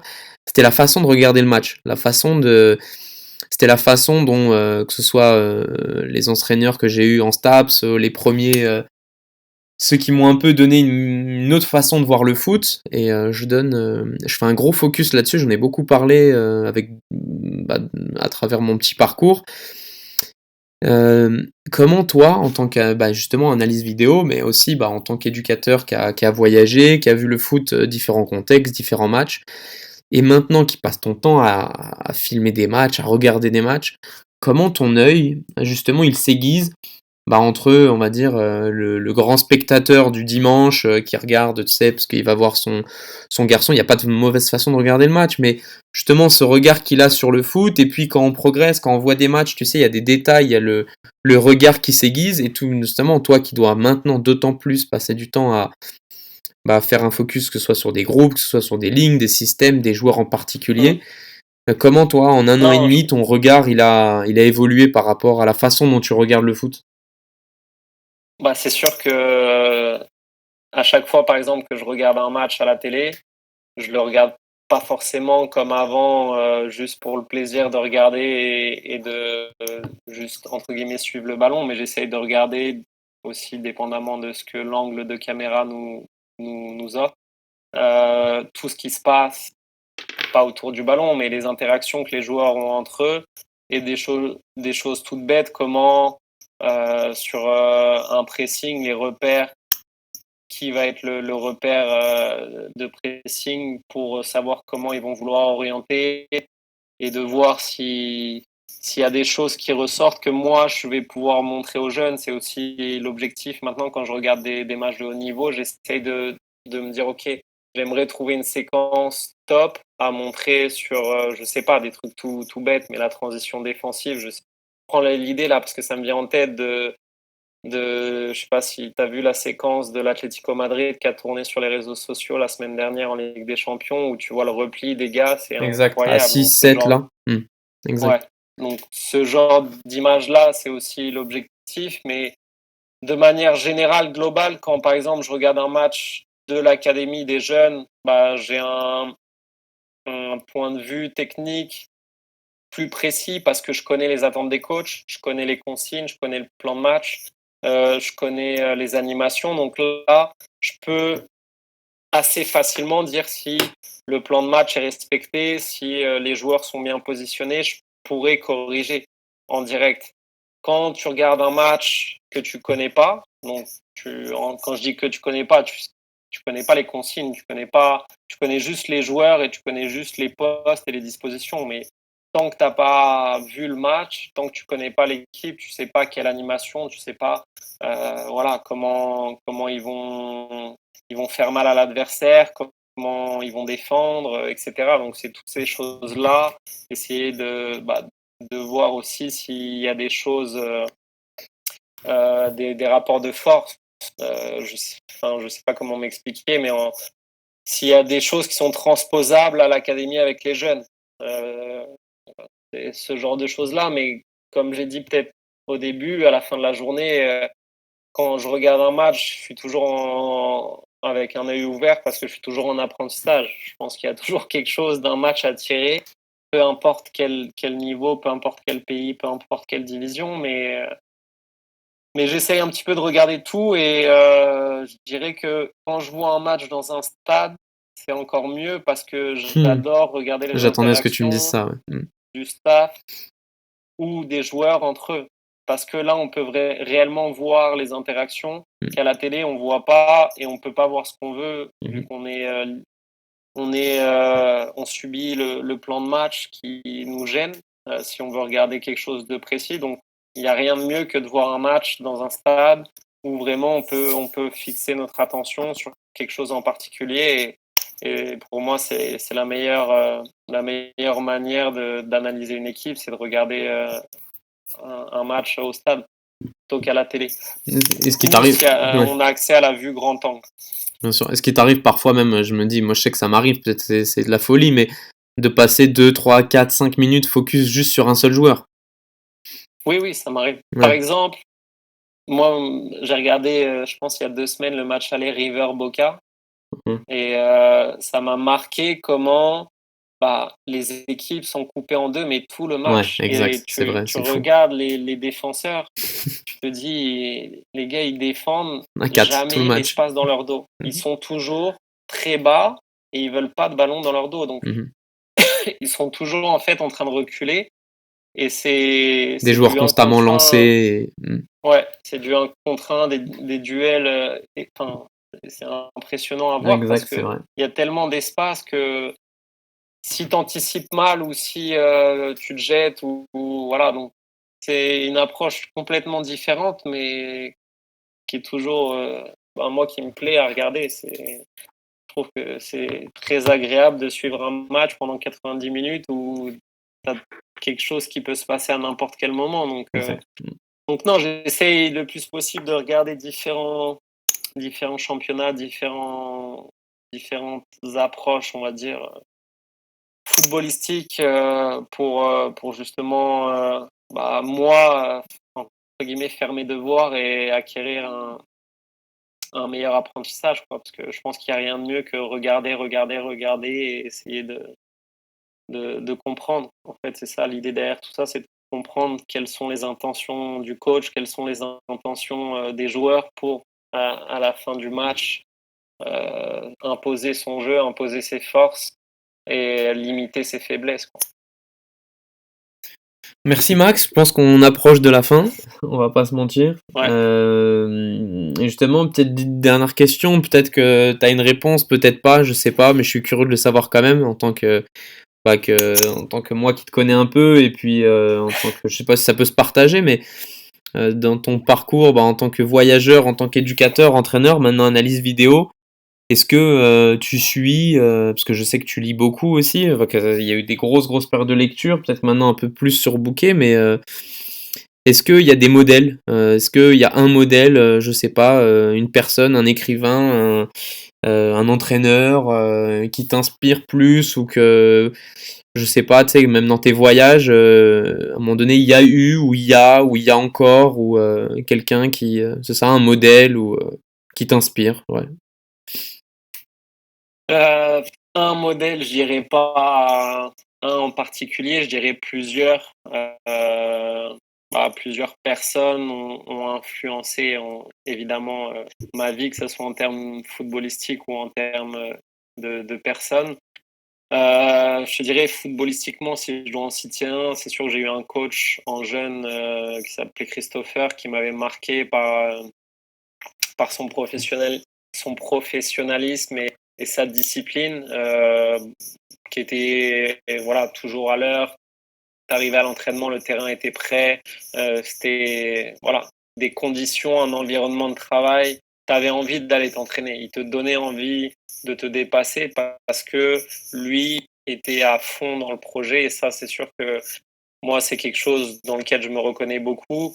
L'autre, je dirais un exemple, c'est, un coach comme Yohan Damet, par sa jeunesse et je dirais par son ambition, il y a pas de limite. Lui, vraiment, c'est comme tu disais tout à l'heure, des portes ouvertes, il en ouvre, énormément donc pour l'avoir côtoyé très, très peu, mais pour avoir pu échanger avec lui, c'est certain que lui, il est toujours en recherche de nouvelles choses. Il est en remise en question permanente et c'est un gars bosseur à fond. Donc ça, après, c'est aussi le lien. C'est que je dirais, moi, c'est pas des idoles, mais c'est certain que mes parents ont beaucoup influencé, la personne qui je suis et je leur remercie, peut-être pas suffisamment, mais le fait, voilà, d'être quelqu'un intègre et qui travaille, toujours pour arriver, à ses objectifs, pardon,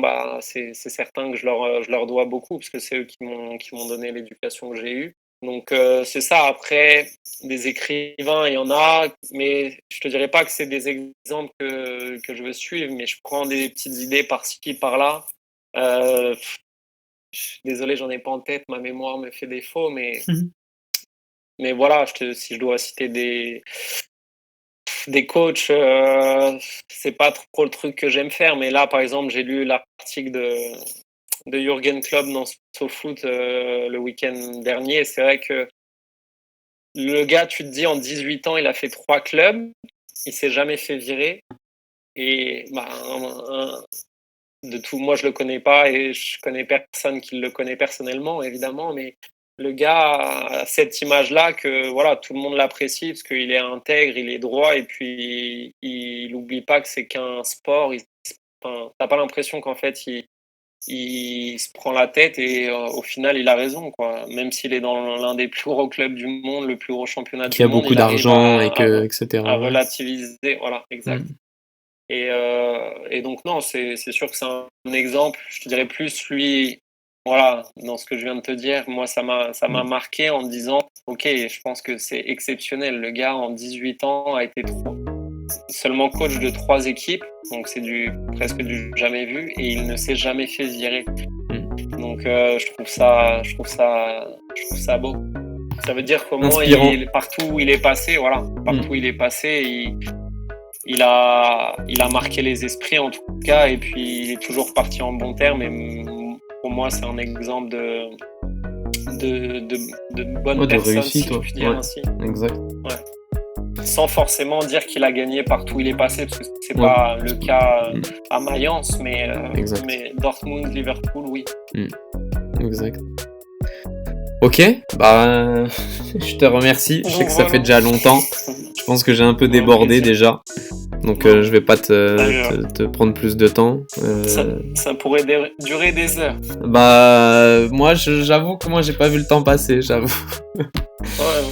Mais ouais, merci beaucoup Max. Merci beaucoup. J'avais trop de questions à poser, j'en ai trop, mais on peut pas. J'ai vu que c'est ouf, ouf. Pourtant tu parlais vite et tout, mais il y a rien à faire. Et puis non, c'est ça, génial. Merci beaucoup.